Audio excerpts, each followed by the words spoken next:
Halo teman-teman, apa kabar?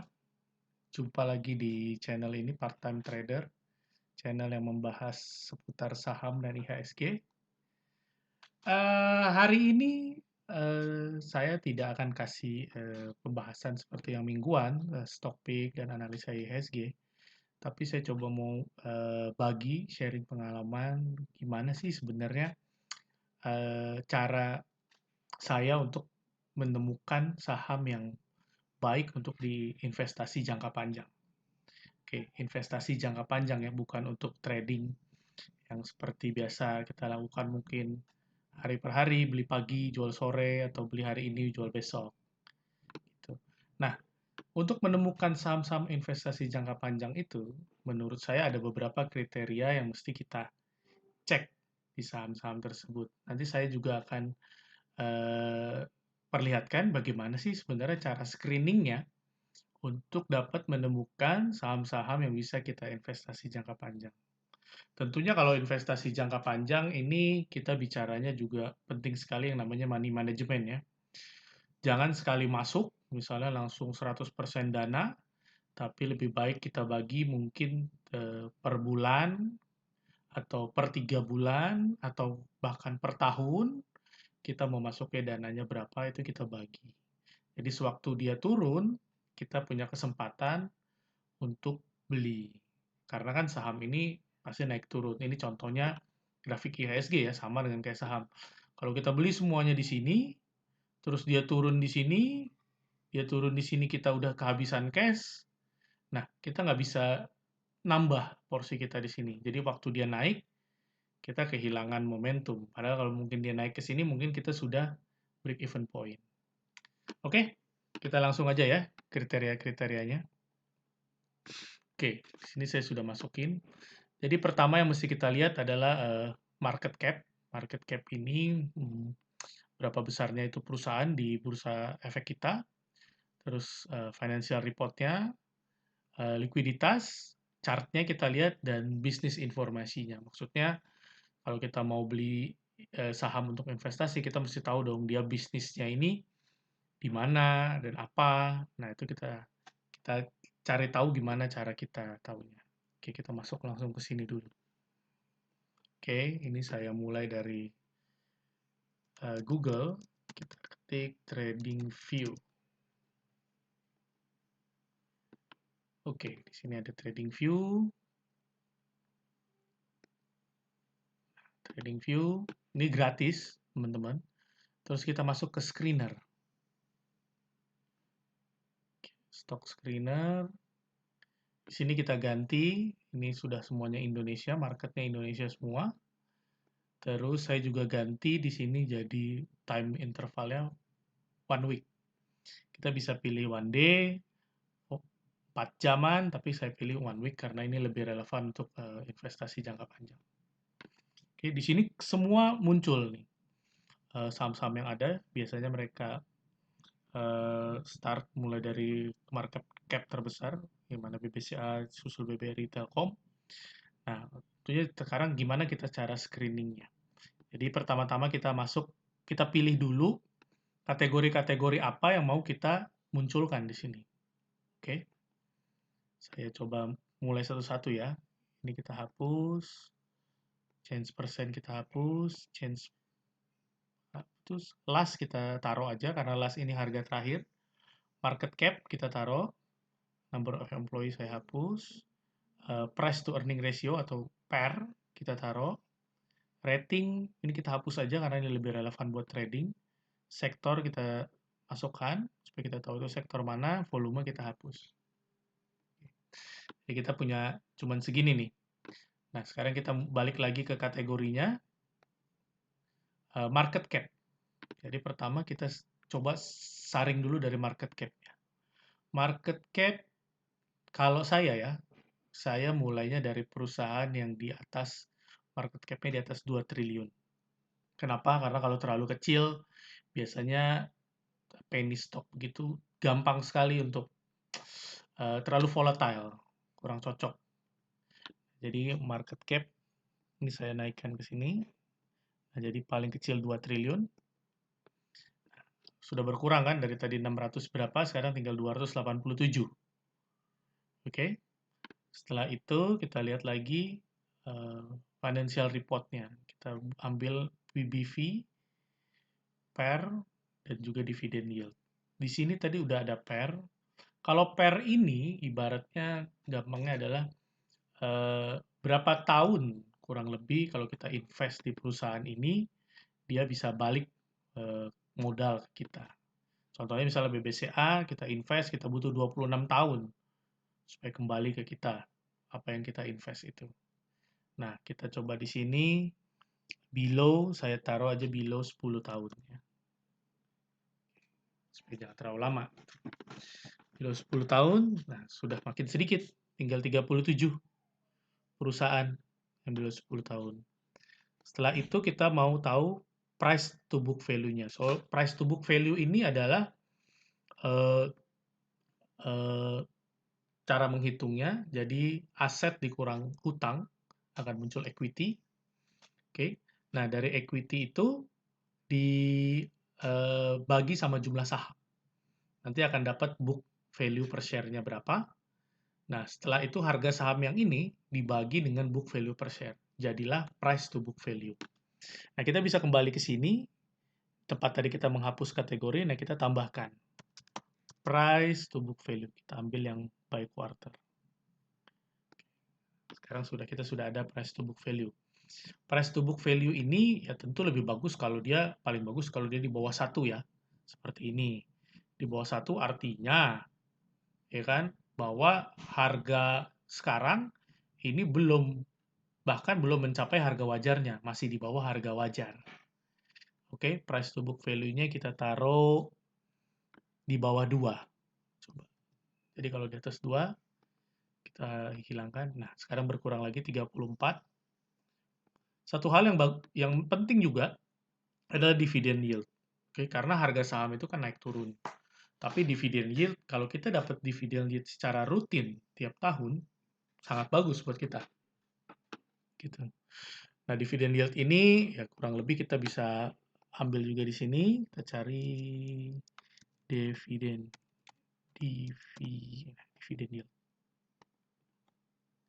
Ya, dividend yield-nya udah ada. Kita mau taruh misalnya 1 tahun kita mau dapat minimum 4%. Berarti kita taruh above minimum 4%. 4% sudah lumayan dong. Berarti kan sudah kurang lebih sama dengan deposito. Jadi minimum 4%. Dan dividen ini kita cari perusahaan yang memang secara rutin membagi dividen tiap tahun. Nah, di sini langsung kelihatan. Ini dividen yield-nya. Oke. Jadi ada yang 4,47, ini Indofood, Bank Jabar 7,7%. Setelah kita mendapatkan ini, kategori berikutnya adalah likuiditas. Oke. Likuiditas. Likuiditas ini apa? Supaya di saat nanti pas teman-teman beli sahamnya, pas nanti teman-teman mau jual di hari itu, likuiditasnya cukup, bid offer-nya cukup, ramai transaksinya. Jangan sampai kalau kita beli yang likuiditasnya rendah, kita bisa beli misalnya berapa 10 juta atau 100 juta, pas kita mau keluar, kita mau jual, tidak ada bidnya, tidak ada likuiditasnya, itu yang repot. Jadi coba kita likuiditas di TradingView ini kita bisa cari volume time price, oke?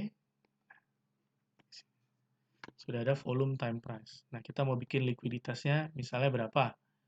Misalnya paling rendah 2T per hari.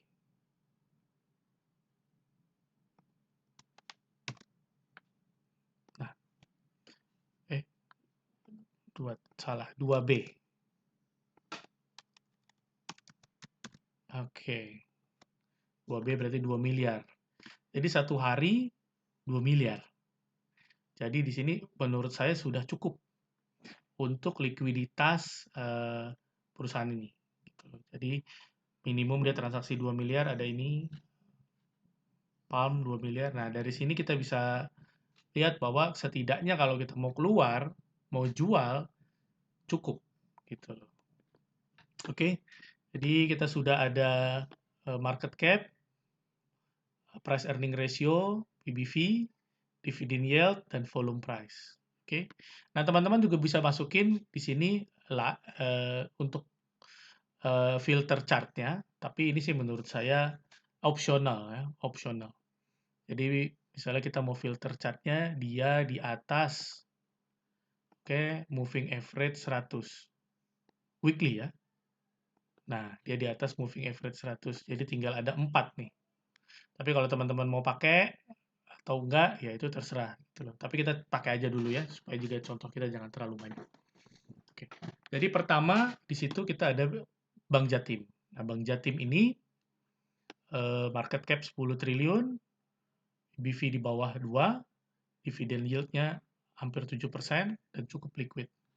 Kita bisa lihat ke sini, BJTM.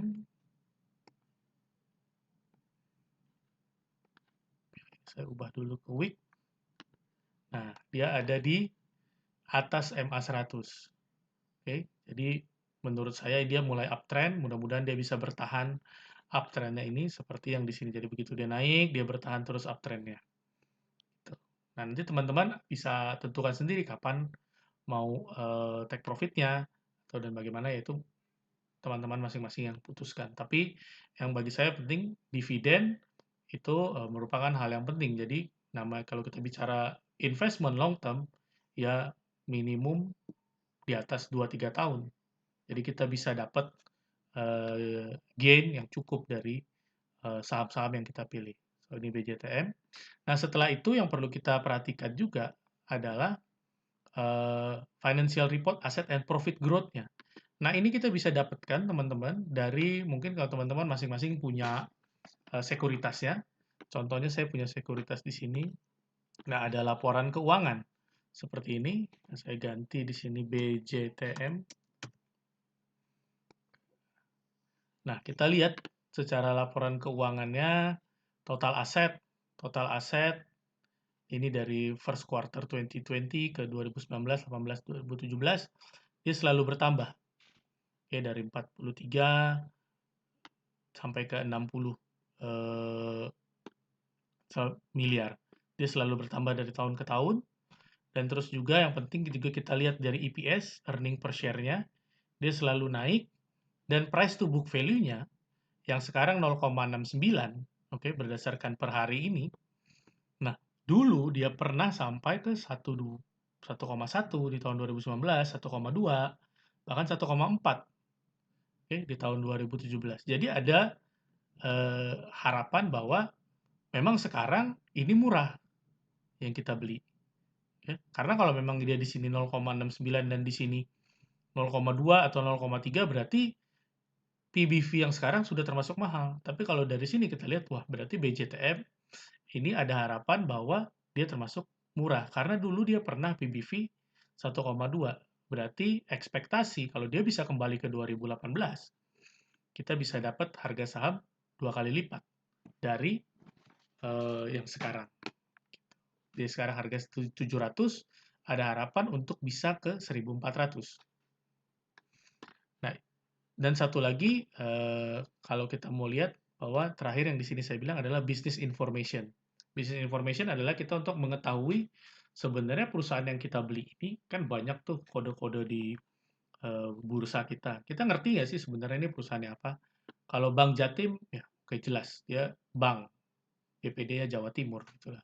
Sekarang kita coba contoh ke saham kedua, TSPC, Tempo Scan Pacific. Mungkin nggak semuanya ngerti juga ya ini perusahaan apa. Kita lihat secara filter screener yang kita lakukan, ini sudah masuk semua. Dia market cap cukup, PBV 1, dividend yield 4%, cukup lumayan, dan cukup liquid. Oke, kita kalau cek chartnya, di sini berarti langsung keluar. Nah, ini chartnya TSPC, ini garis EMA 100-nya, dia memang sekarang turun, tapi kita berharap ya dia bisa naik di sini, mempertahankan di atas EMA 100-nya seperti yang dia bikin dulu di 2009 sampai 2013. Oke, jadi ini chart weekly-nya dari TSPC. kita cek juga TSPC ini seperti apa. Ya, total aset cukup bertumbuh, lumayan. Dari 7 ke 7,5, 8 ke 8,8. Terus EPS-nya juga semakin bertumbuh. Nah, price book value-nya sekarang 0,75. Oke. Di sini 1,52 dan 1,46.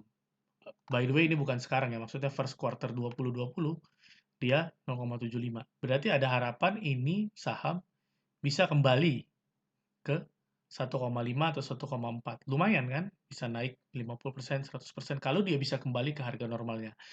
Bukan ke harga normalnya, ke harga sebelumnya, price to book values yang sebelumnya. Ada harapan dia bisa kembali ke sini karena dalam 3 kuarter pertama, 3 tahun terakhir, dia sebenarnya berada di kisaran 1,4 sampai 1,8 gitu. Nah, sekarang ini yang saya bicarakan tadi, TSPC ini sebenarnya perusahaan apa sih? Ya kan? Nah, kita coba cari tahu. Nah, gimana kita cari tahunya? Menurut saya yang paling gampang adalah di Bursa Efek itu sendiri. Jadi kita bisa ketik keterbukaan informasi Bursa Efek Indonesia. Nanti langsung muncul di sini keterbukaan informasi. Oke. Nah, kita tinggal ketik di sini sahamnya, TSPC. Nah, teman-teman setelah itu di sini ketik public expose. Karena setiap tahun perusahaan itu akan melakukan public expose. Nah, kita bisa tahu perkembangan perusahaan itu tahun ke tahun. Kita cari. Nah, penyampaian materi public expose yang terakhir itu di Desember 2020. Kita lihat di sini. Nah, selalu akan ada PDF, cukup menarik setiap perusahaan di sini. Nah, ini Tempo Scan. Kita cari tahu nih perusahaan apa. Oh, divisi farmasi, konsumen kosmetik, berarti dia bergerak di bidang farmasi. Dari tahun berapa? 53. Perjalanannya dan produknya apa. Kita penting untuk mengetahui ini supaya kita bisa tahu ini perusahaan sebenarnya bergerak di bidang apa. Jelas gitu. Terus kita juga bisa punya prediksi apakah perusahaan ini akan bertahan gitu 10 tahun ke depan, 15 tahun ke depan, sesuai dengan masa kita invest saham yang kita pilih. Oh, ini produknya. Oh, ternyata dia yang memproduksi Bodrek. Bodrek, ya Neoremasil, Hemaviton, ya cukup familiar ya. Vidoran, ya, ini barang-barangnya dia, ya produk-produknya dia. Nah, jadi teman-teman bisa ke sini untuk melihat perusahaan ini apa gitu loh. Ini penting sekali karena kita gimana kalau kita mau invest, kita harus tahu kondisi perusahaan laporan keuangannya, posisi dia sekarang itu masih murah atau sudah mahal, dan terus dia produksinya apa gitu loh. Saya kasih contoh satu lagi, oke, di sini Palm, Provident Agro. Ini juga cukup menarik, kita lihat berdasarkan screening yang kita lakukan, PBV masih rendah, dividend yield 7% per tahun dia bagi. Dividen yield sangat menarik, lebih bagus daripada deposito bahkan. Dan cukup liquid, 2 miliar. 2 miliar ya masih agak-agak mesti hati-hati, tapi ya masih oke lah buat teman-teman. Karena kalau kita keluar mungkin kita nggak sekaligus atau bisa secara parsial seperti itu. Nah, kita lihat secara weekly. Oh, secara weekly bagus ya. Secara weekly ini Palm bagus. Dia setelah turun, akhirnya dia naik. Dia naik, mudah-mudahan dia bisa mempertahankan di atas MA100 ini. Kalau kita lihat di sini, laporan keuangannya secara sekilas, asetnya sebenarnya ya menurun sampai ke 2019, tapi mulai recover lagi. EPS, nah EPS kita bisa lihat di sini minus tahun lalu. Jadi perusahaan ini sebenarnya agak naik turun nih. Price book value, nah price book value sekarang cukup murah. Lihat di sini dia 1,1, 1,3 sebelum-sebelumnya, tapi ya banyak merahnya juga menurut saya sih ya mungkin ada perusahaan yang lebih bagus gitu loh. Nah, kita bisa lihat eh, ke sini, tapi kita nggak perlu cari yang Palm ini ya. Kita coba perusahaan berikutnya, PBIT. Oke, PBID 5,8%. Kita cek PBID. Nah, ini kita lihat aja semuanya hijau kan, bagus. Aset cukup bertumbuh. EPS lumayan, price to book value ya oke. 0,95, 1,3, 1,2. Kita lihat juga di sini grafiknya. Oh, grafiknya juga cukup, sekarang mulai uptrend. Nah, kita mau tahu dia perusahaan apa, cukup kita ganti aja di sini.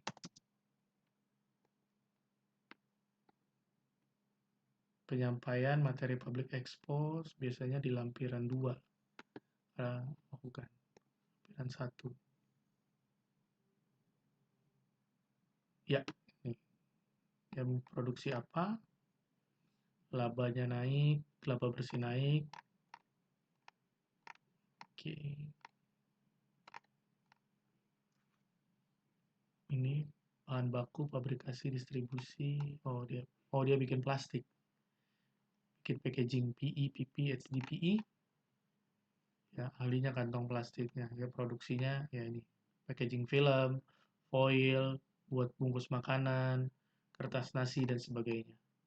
Ya, jadi ini perusahaan ini bergerak di bidang produksi plastik. Oke. Nah, di sini kita bisa cari segala macam. Dan juga buat teman-teman jangan terpaku sama saya punya eh, screener ya. Bisa aja diedit macam-macam misalnya seperti di sini. Saya lepaskan yang chartnya. Jadi chart apa aja. Nah, sini mulai mungkin banyak kan yang muncul kan. Ada, oh ini Demas bagi 16% dividen. Ya, kalau teman-teman menarik bisa cek juga di sini. Pasti dia masih di bawah EMA 100. Ya, dia di bawah EMA 100 ini. Ya, tapi kalau teman-teman berani, oke, dan memang punya keyakinan dia akan naik lagi, ya, baik-baik aja gitu loh. Kita cek keuangannya, Mas, cukup bagus tuh Mas. Aset apa? Asetnya juga cukup stabil. Price to book value-nya juga sekarang masih lagi murah. Kemarin-kemarin juga ya kurang lebih lah. EPS-nya berkembang dari 0, berapa menjadi 4,4. Ya, kita juga cek di sini ini Mas perusahaan apa ya. Oke.